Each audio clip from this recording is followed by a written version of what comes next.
We are on the brink of being replaced by immigrants who neither assimilated nor integrated into a society, and we are afraid that this process of Islamization will utterly destroy our identity and our democracy.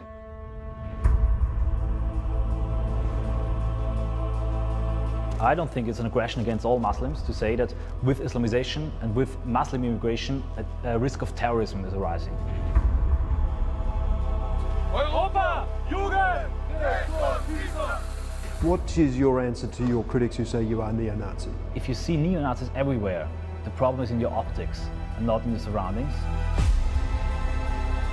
They want to make Nazis trendy and hip again. They mount these events, maximum publicity, get it out on social media straight away.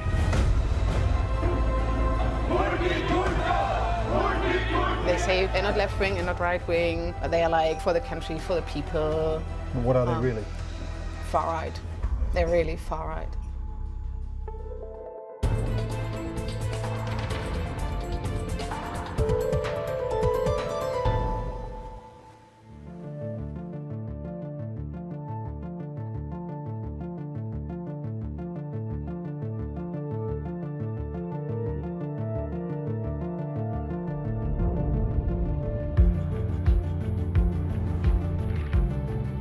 A training camp in the French Alps a few months ago.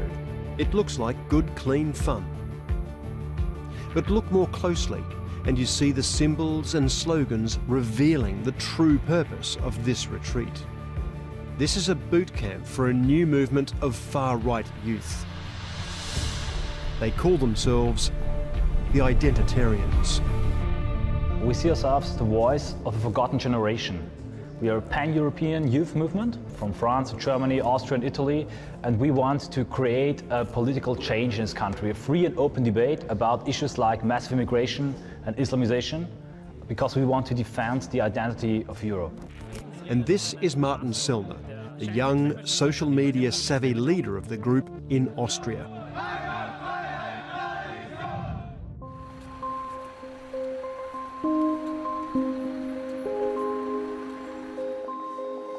I've come to Vienna to meet Martin and get a glimpse inside this usually secretive group. Martin, how are you? Fine, thank you. Yeah, good to see you. Nice to see you as well. Yeah. First, I noticed threatening graffiti on his gate. This says, Martin, you're dead. How does it make you feel? Yeah, in a way it shows that those people really, they think that we are not allowed to exist. Welcome to my home. Oh, nice place. So what's in here, Martin? Well, this is my Infowar home office.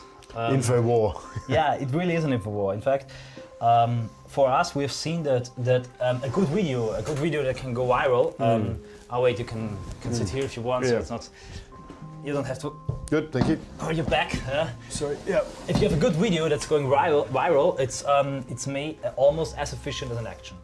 It's from here Martin uploads blogs, vlogs and videos of his group's carefully planned publicity stunts to thousands of followers. And every time people see a report about our action in media, they're just one mouse click away from our own point of view.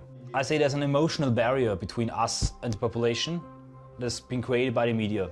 They're portraying us as monsters, as demons, you know, or plotting. Well, fascist, right-wing neo-Nazis, right? Exactly, exactly.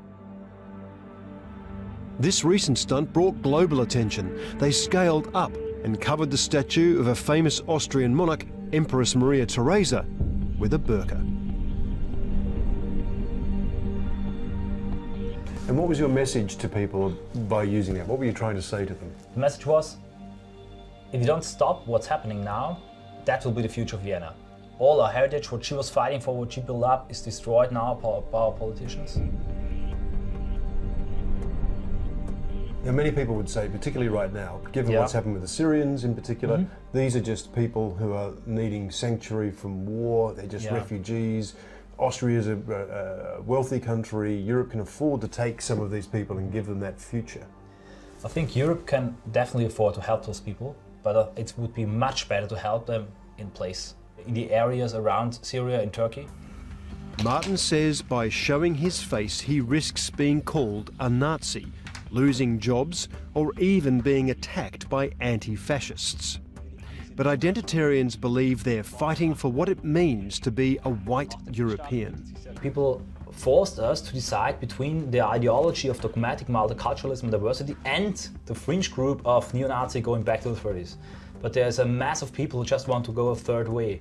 And now when you have real alternatives like populist patriotic parties and patriotic movements like we are thriving. And within just a few years we are more successful than any right-wing or patriotic movement before. Identitarians are tapping into a growing number of young Europeans who feel swamped by multiculturalism and feel they have no place to vent. Yeah. Inspired by online dating sites, Martin's developed a way to bring together others who share his views. Schaut zoom mal ein bisschen raus, wir haben jetzt ein paar hundert User nur über Wien verteilt. But instead of lonely singles, it connects so-called patriots. Oh, das ist ein Wahnsinn. Geil, oder? Ja.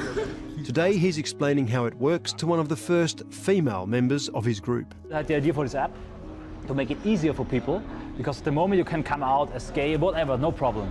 But coming out as a voter for a patriotic party or as an identitarian is very risky. And so I want to give people an easier way to do that.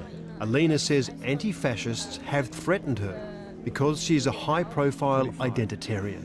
I get it all the time from the beginning, and it's really not a pleasant thing. Do you? What sort of Yeah. what sort of threats do you get?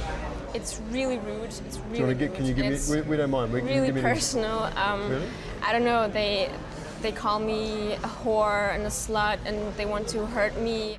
This is Martin's crowdfunding video for the app. He says it was suspended by funding site Kickstarter after allegations of hate speech. We just need to activate these devices in the culture war, in the info war, to disrupt the firewall of political correctness and to connect the silent majority.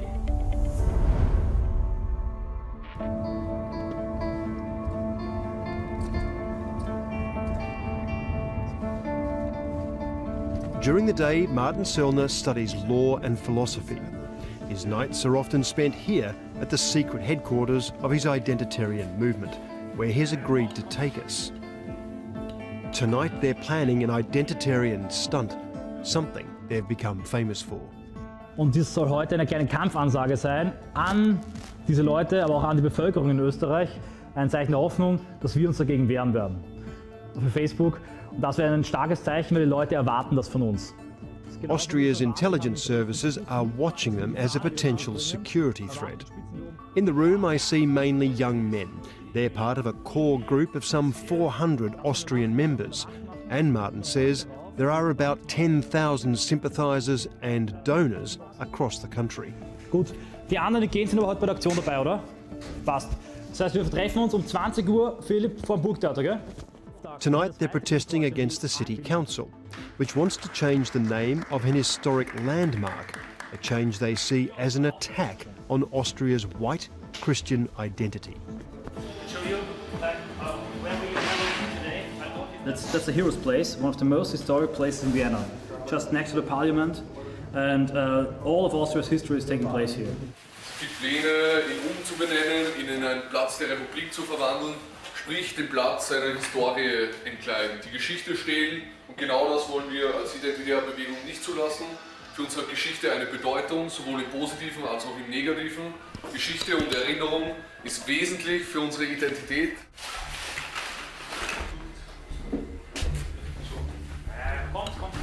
Martin uses an online call-out for more identitarians to join the action.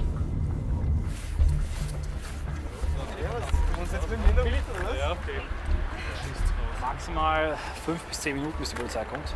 Sicherheitsabstand, nicht dass es transparent abfackelt, ja, das wäre extrem bitter. Das heißt, 1-2 Meter dahinter kann man schon stehen.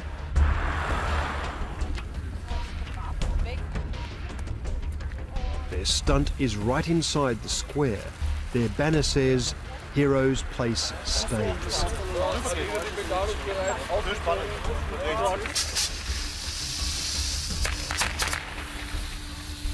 They're well equipped to do a Facebook Live, which instantly attracts hundreds of views. Wir Identitäre haben uns heute dazu entschlossen, ein Zeichen zu setzen und ein ganz deutliches Signal an die Politik zu setzen. Heldenplatz bleibt Europa! Jugend! Reconquista! Europa! Jugend! Reconquista! Europe, Youth, Reconquista. The last word referring to a key identitarian belief that they need to retake and protect Europe from Muslim migrants.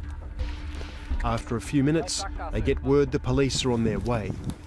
We separate from Martin and arrange to meet up with everyone back at their secret HQ. After getting the banner unfurled successfully there and dispersing without the police stopping them, they're going to go back and get the video that they took of this out on social media. And that's what makes this group different. They mount these events, maximum publicity, get it out on social media straight away.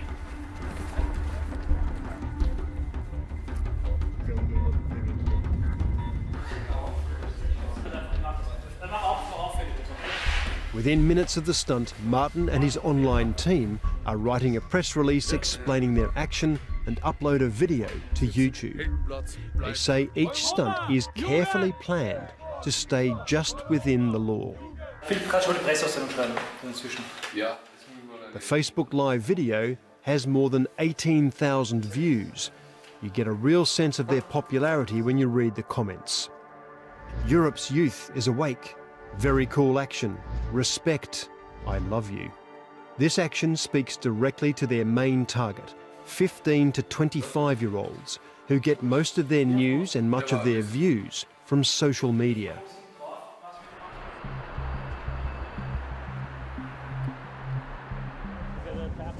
The next day, Martin wants to show me a place in his city where he feels extremely uncomfortable and angry. This is like an area in Vienna where many migrants live. So it's like a Turkish street market now. So it's like...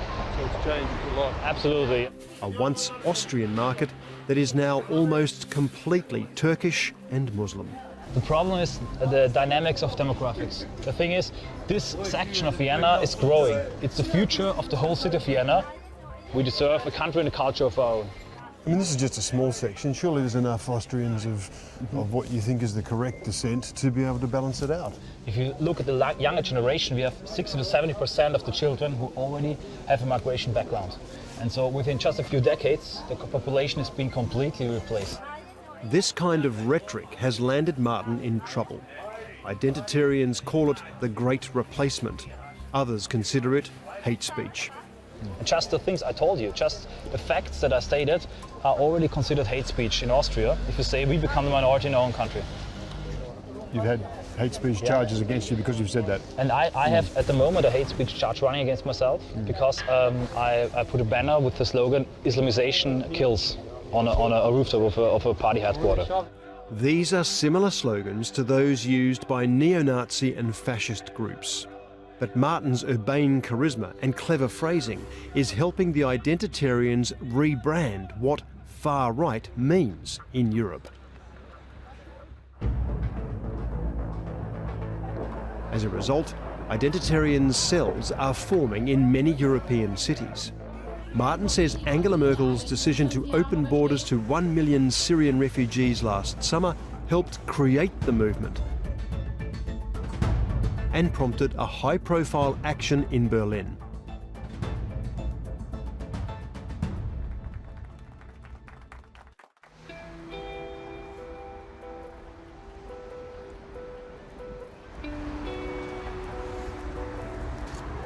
What's the difference? You're accused by your opponents as being neo-Nazi, as being fascist, being right-wing. Many of the things you say, they say as well. So what is different between you and them? The core message is that we respect every culture, and we think that normal migration is just something that always happening, will always happen. But what we don't want is the massive immigration and the demographic replacement of our peoples in Europe. It's against massive immigration, non-European Islamic massive immigration. So non-European sounds racist. Why? If you say more diversity, you always mean less Europeans. And that's, in a way, in my view, is racist in itself. Is it fair to say, do you think, that you use fear because of the way you mentioned the jihadis, you mentioned taking over communities. I mean, you're using fear in a way to further that goal. I think that's completely wrong. The fear is real. The fear is there in the eyes of the people I talk to. We are giving them hope. We are trying to take this anger and frustration and fear and fuel it into a democratic change, into activism, peaceful, non-violent activism.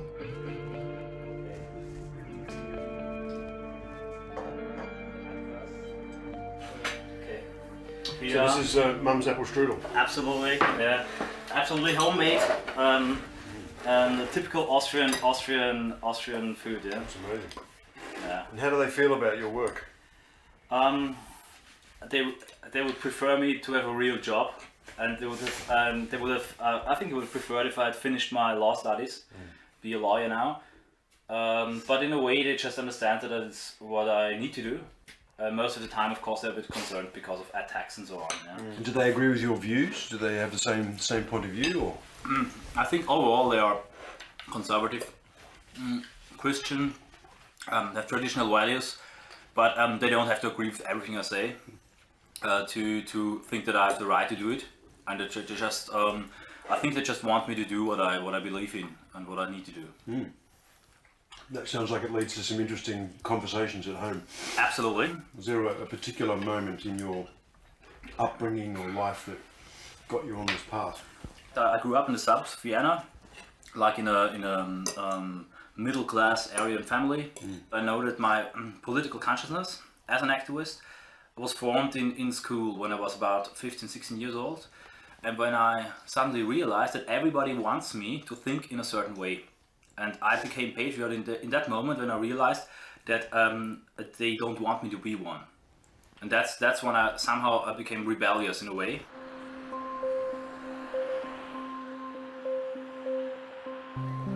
Identitarians try to distance themselves from the more extreme far right.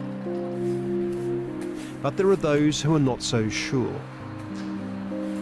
In a Vienna backstreet is a group paid by the government to study the far right. Andreas Perham is a lead researcher here, and he's been studying Martin's growing far-right profile over a decade. Ja, Martin Sellner ist ein fast schon klassisch zu nennendes Beispiel auch für Entwicklungswege und Entwicklungsmöglichkeiten an einer Person im Rechtsextremismus. In seinem engsten Umfeld werden 2010, 2011 wird begonnen, Leute zu verhaften. Es kommt zu Hausdurchsuchungen und er steht jetzt vor der Wahl. Was mache ich? Mache ich weiter wie bisher? Dann gehe ich auch ins Gefängnis. Oder mache ich etwas anderes? The Identitarians say that all they're interested in doing is protecting Austrian culture and identity. Is that the same in any way to what the far right is saying? Die identitäre Bewegung ist eine Bewegung,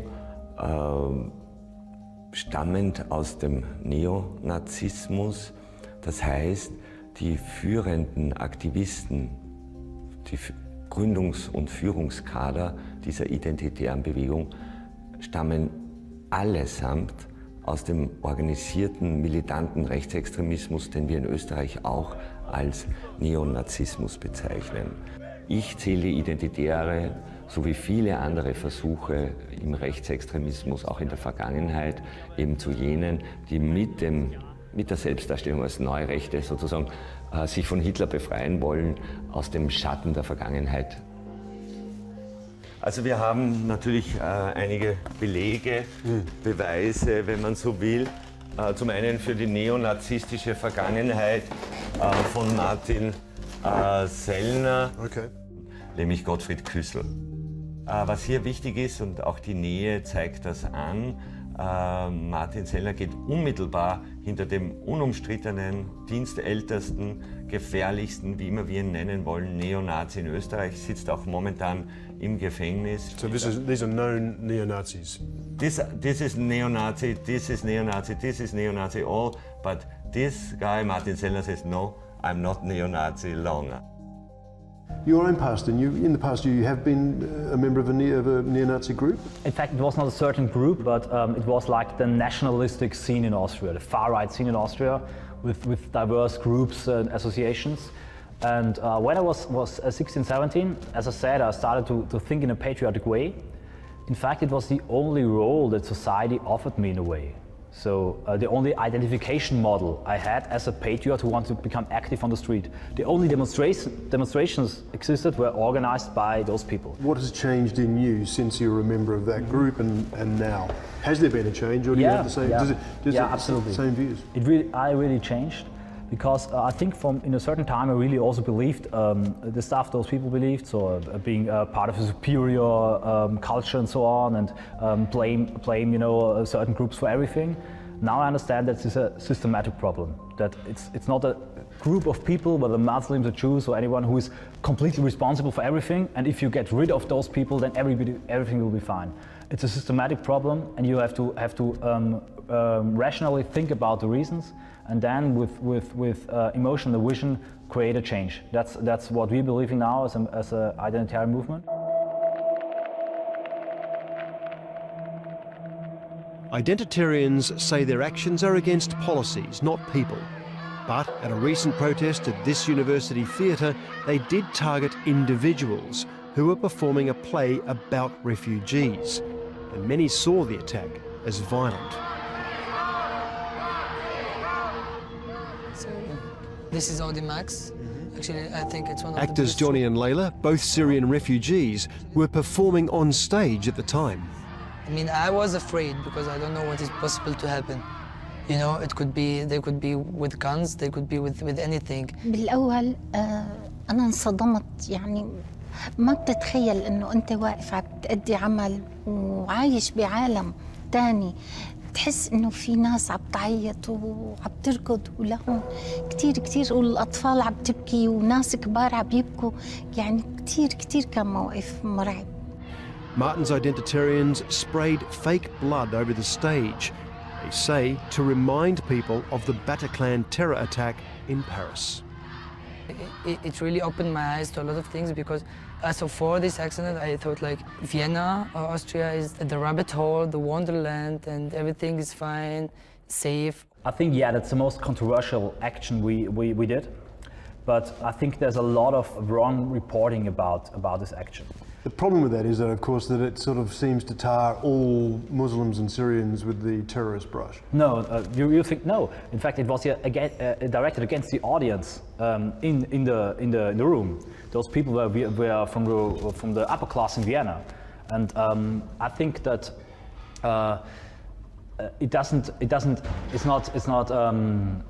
I don't think it's an aggression against all Muslims to say that with Islamization and with Muslim immigration, a risk of terrorism is arising. I think it's just a complete neutral and objective fact.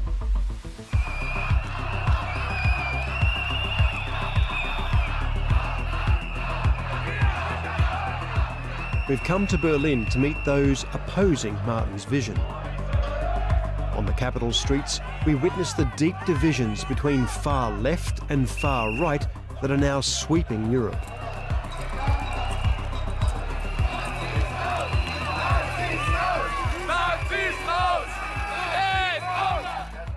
These protesters are not identitarians. They're openly far-right extremists, but they do share some similar anti-Islam sentiments.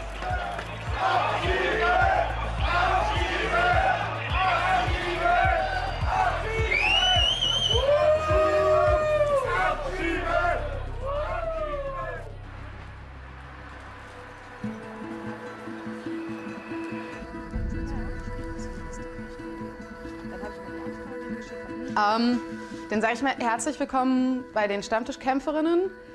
In this cafe, the anti-fascist resistance are learning how to counter right-wing slogans. Der innere Kreis bekommt von mir eine rechte oder rassistische Parole, die ihr vorlesen könnt, gerne noch so ein bisschen vortragen könnt. Ihr im Außenkreis sollt kontern, ganz schnell. Alle wollen hierher kommen, weil Angela Merkel sie eingeladen hat. Das geht doch nicht. Das würde ich gerne mal sehen. Hat sie ihren persönlichen Brief geschrieben oder was? Nee, aber sie hat es den Medien angekündigt. Among them is Natalie, who's the voice of a left-wing anti-fascist group that sees its main role as challenging far-right movements like the Identitarians. So what they actually try to do, and I think they do it quite successful, is like that they want to make Nazis trendy and hip again. They say to themselves they're not left wing and not right wing, but they are like patriotic for the country, for the people. What are they really? Far right. They're really far right. Yeah. Connected. Great. And very conservative in all ways, basically. Should there be more controls than there actually are on who's actually coming in? Yeah, no, definitely not. I mean, what will you manage by that? Nothing right now. We now have different cultures, societies living in Europe, and we are at the brink of being replaced by immigrants who neither assimilated nor integrated into a society, and already now they're changing the face of certain areas in Europe, and we are afraid that this process of Islamization will utterly destroy our identity and our democracy in the future.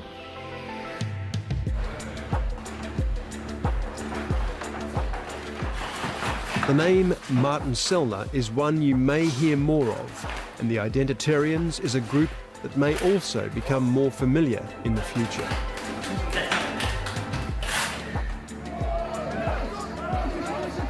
So, as a new nationalism sweeps Europe, it's the wider acceptability of identitarian ideas, especially among the young, that could drag politics more to the right for many years to come.